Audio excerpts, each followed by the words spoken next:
biroroshe gusenga uri mu bugaragwa, ariko birakomeye gusenga uri mu bisubizo.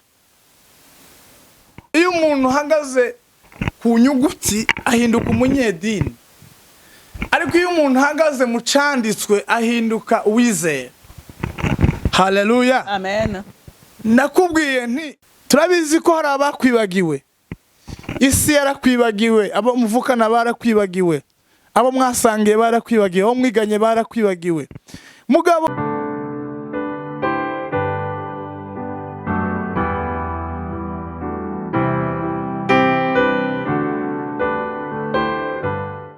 bakunzi bahori CANAAN TV, ndanezerewe kandi gusubira guhura namwe ngo tuganire ijambo ry'Imana. Uyu munsi rero Imana yaduteye iteka kuri hori CANAAN, yatuzaniye umushitsi. Rero uyu mushitsi n'ukuri twamubonyemo ingabire y'Imana, twamubonyemo ibintu byinshi, none twifuza ko uyu munsi yosangiza namwe ubwo butunzi afise muri we. Ariko rero imbere yuko dutangura kuganira, nagira ngo banze ndamwakire abanza bibwire kugira ngo mumumenye uwo ari we wo mugiye kuganira.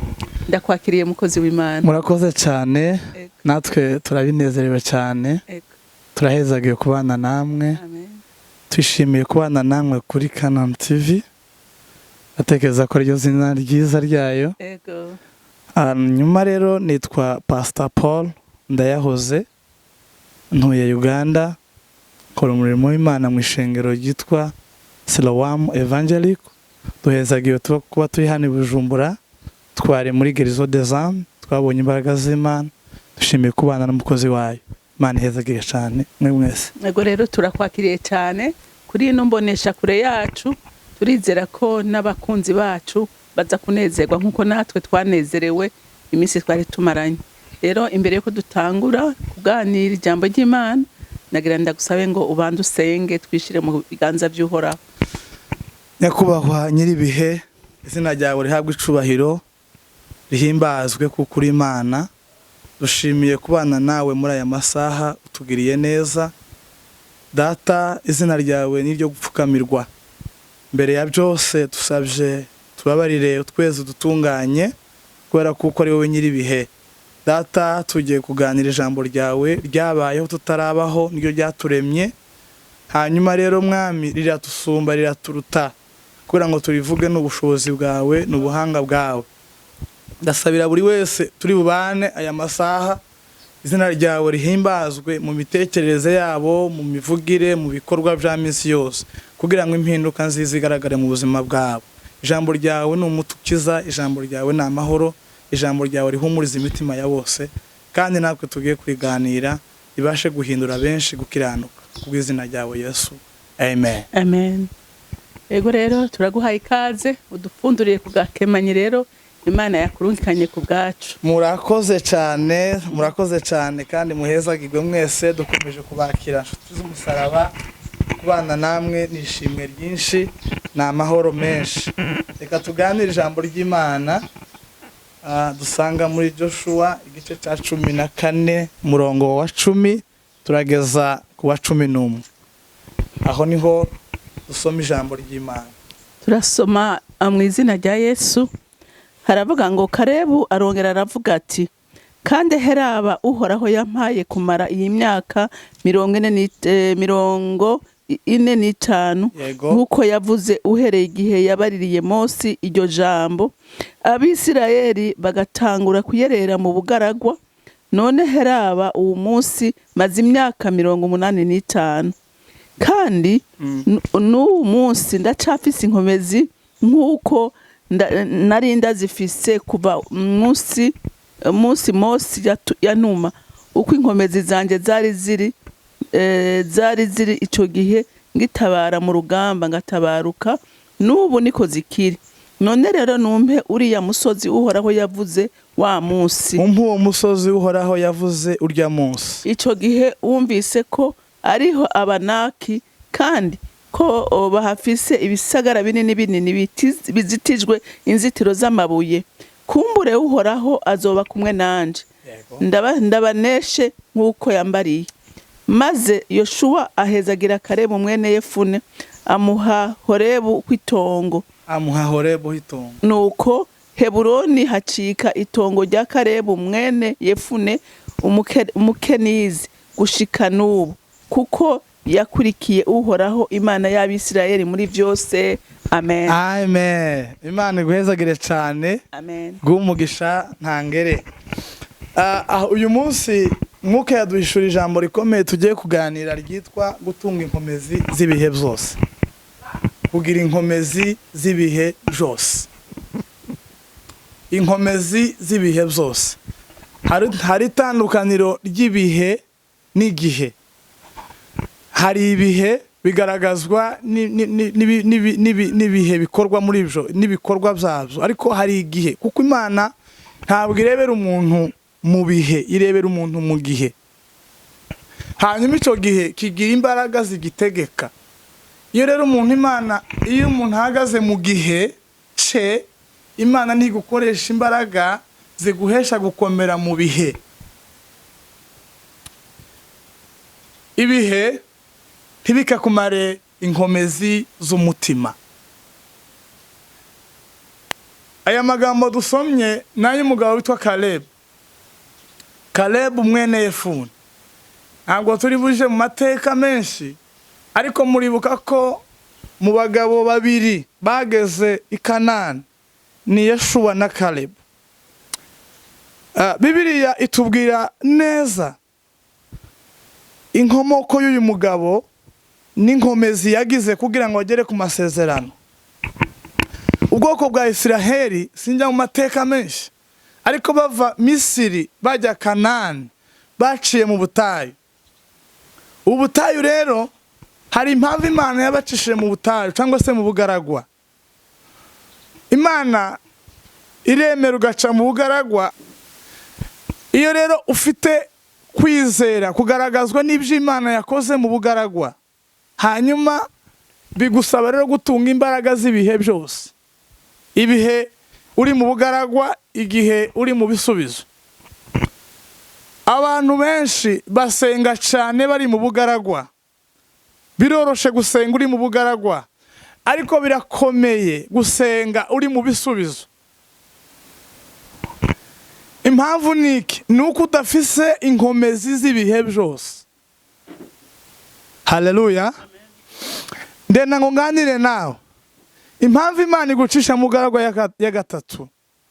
Ya mbere nayivuze no kwerekana urukundo rwayo kwigukunda. Iya kabiri ni ukwerekana kwizera, kuyizigira mu buzima. Icya gatatu ikwigisha kwihangana.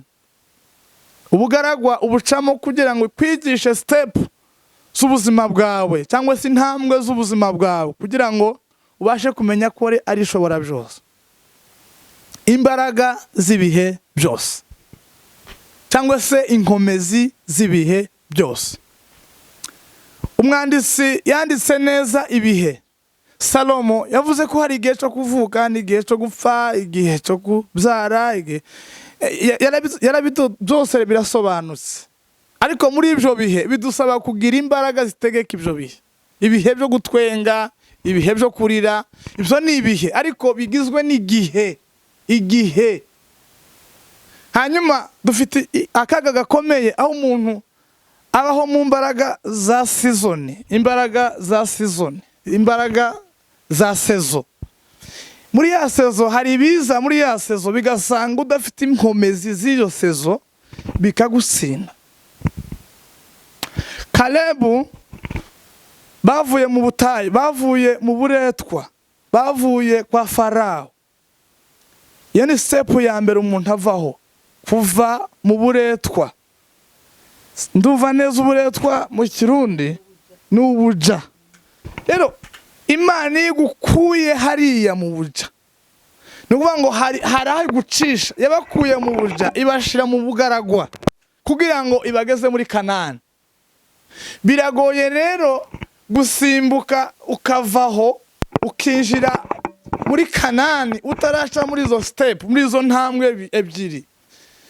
Imana imaze kugukura mu byaha, yagushize mu mbaraga zayo. Noneho muri izo mbaraga zayo hari ikigomba gutegeka ubuzima bwawe kugira ngo winjire mu isezerano ryawe. Haleluya, haleluya. bavandimwe torero ry'Imana, ndenda kukubwira ngo utunge imbaraga z'ibihe byose. Ndibuka Mose atuma abagabo 12 kujya gutata igihugu, kureba igihugu bazabamo. Kalebu na Yoshuwa barimo. Batahutse 10 bavuze amakuru y'incamugongo, amakuru ashusha abantu imitima. Twabonye abico gihugu barakomeye, ni banini, ni barebare, bafite amaboko akomeye. Aba 10 bafataga imbaraga zaho bene gihugu nizabo barasinga, bakabona bo ni nk'amahanzi, ni nk'inzige, icyo bita inzige.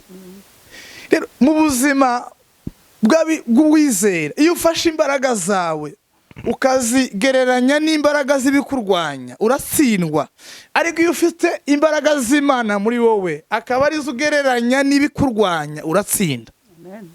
Haleluya. Amen. Iyo ufashe imbaraga z'Imana zigukoreramo, ugafata n'imbaraga zikurwanya, ugashira kuri balance, ku munzani, icyo gihe imbaraga z'Imana zihangana n'izikurwanya. Ndimo ndababwira ngo inkomezi z'ibihe byose, inkomezi zikurimwo nizikurwanya, nizo zirwana, wowe ugatsinda.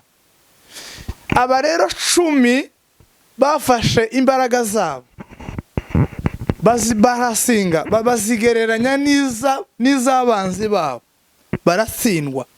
Batsindwa mu mitekerereze, batsindwa mu myumvire, kubera iki? Iby'amaso yabo yarebaga.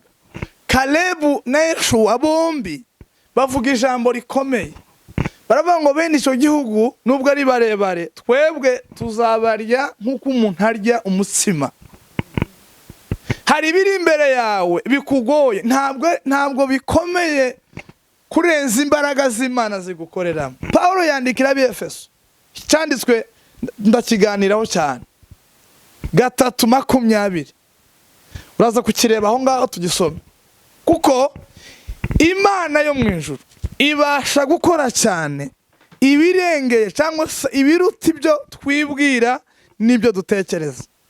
Kalebu na Yoshuwa bavuga ijambo rikomeye, baravuga ngo niba Imana itwishimira, niba Imana itwishimira, haleluya, bene icyo gihugu tuzabarya nk'uko umuntu arya umutsima. 3:20. Nenda kukubwira iki? Tunga imbaraga z'ibihe byose, zizagushoboza gutsinda izindi imbaraga zose zikurwanya. Mu bwoko bw'imbaraga hari imbaraga z'abantu, hari imbaraga z'abantu. Abantu bashoboye ibintu bito n'ibinini n'ibyinshi, ariko ntibashoboye byose. Abantu bashoboye ibintu bito n'ibinini n'ibyinshi, ariko ntibashoboye byose. Reka ngubwire mukozi w'Imana, buriya hari ibintu abantu badashoboye. Reka mvuge ibintu 2 Imana ishoboye abantu badashoboye, 2 gusa Imana ishoboye abantu badashoboye. Buriya umuntu niyo yagira amafaranga ntiyakubuza gupfa. Oya.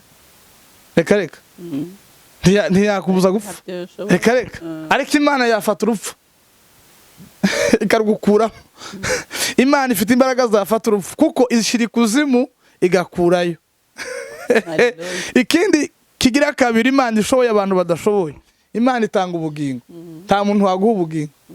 Reka rero abantu bashoboye bito n'ibinini n'ibyinshi, ariko ntibashoboye byose. Dufite Imana ishobora byose, ifite imbaraga z'ibihe byose.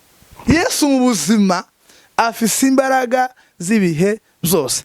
Adusomera icyanditswe, tuje mu ntego y'ijambo ivuga iti tunga imbaraga, gira inkomezi z'ibihe byose, uzatsinda urugamba. Ndasoma mu izina rya Yesu. Haleluya. Nuko ishobora gukora ibirengeye cyane ibyo dusaba n'ibyo twiyumvira byose, nk'uko ubushobozi bwayo budukoreramwo buri. Icubahiro kibe icyayo mu ishengero no muri Kristo Yesu, kugeza kubuzukuruza bose bibihe bitazoshira. Amen. Umva rero ijambo ry'Imana uko risobanutse. Ijambo ry'Imana n'ubuzima. Iyo umuntu uhagaze ku nyuguti ahinduka umunyedini, ariko iyo umuntu uhagaze mu canditswe ahinduka uwizera. Haleluya. Amen. nakubwiye nti iyo umuntu ahagaze ku nyuguti ahinduka umunyedini, ariko iyo umuntu ahagaze mu cyanditswe, kuba mu cyanditswe, Yesu aravuga ngo nimuba muri nge amagambo yanjye akaba muri mwe nibwo muzasaba icyo mushaka cyose mukagihabwa. Haleluya. Ibasha gukora ibirengeye cyane ibyo twibwira n'ibyo dutekereza. Mu ijuru buriya bareba ibyo utekereza. Ibyo atekereza bifite intego yo guhimbaza Imana, bifite intego yo gukorera Imana. Hanyuma imbaraga zimukoreramo nizi. Imbaraga zigukoreramo nizi. Ntabwo Imana ikoresha imbaraga ziri hanze yawe. Imana ikoresha imbaraga yagushizemo. Subiremo neza. Ntabwo Imana ikoresha imbaraga ziri hanze yawe. Oya. Ikoresha imbaraga yagushizemo. Kuko abo Yesu yakijije bose yarababwira ngo genda kwizera kwawe kuragukijije. Bivuga ngo hari imbaraga, hari system y'ijuru Imana ishira mu bantu yitwa imbaraga. Hanyuma niyo mpwemu wera akorera muri twe agakora imirimo n'ibitangaza. Kandi iyo imbaraga ziturimo cyangwa se inkomezi ziturimo iyo zikora, umva icyanditswe cyavuze 21 hasome bumve ngo icubahiro kibicaye. Impamvu izo mbaraga zigukoreramo ni ukugira ngo icubahiro kibicaye Imana no muri Kristo Yesu. Icya kabiri ni mu ishengero. Icya gatatu ni muri Kristo Yesu. Umva uko bimeze rero ubunyine. Imana ikoresha umuntu ibikomeye we agahinduka ukomeye. Amusobanure neza. Imana impamvu yaguhaye izo mbaraga ni ukugira ngo icubahiro kibicaye. Hama wewe Imana igukoresha igitangaza, wowe ukigira igitangaza ugahimbazwa mbere yuko Imana ihimbazwa. Uriya Imana niyo ya mbere. Imana niyo ya mbere. Kandi iyo gukoresheje izo nkomezi zigukoreramo, intego ya kabiri ni ukugira ngo zigaragare mu ishengero.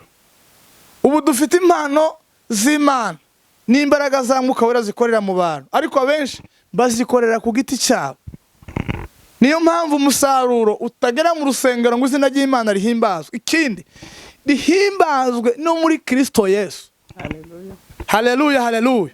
Izo mbaraga wahawe, izo nkomezi wahawe ni ukugira ngo ukoreshwe ibyo Imana ishaka, noneho bitanga umusaruro muri Kristo Yesu.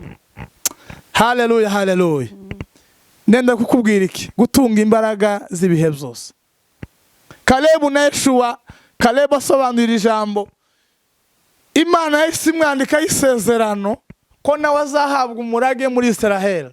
Bageze mu gihugu Joshua aramwibagiwe. Amwibagiwe, Kalebu yibutsa Imana. Haleluya, haleluya. Turabizi ko hari abakwibagiwe. Isi yarakwibagiwe, abo muvukana barakwibagiwe, abo mwasangiye barakwibagiwe, abo mwiganye barakwibagiwe. Mugabo mutangira n'isengero ryatangira riri mu bugaragwa. Imana yarangiza kubabariki, yabahereza imbaraga, ishengero ryaguka bakakwibagirwa. Hari Imana itakwibagirwa rero. Fa kubutunza imbaraga z'ibihe byose. Haleluya, haleluya. Hari Imana itibagiwe.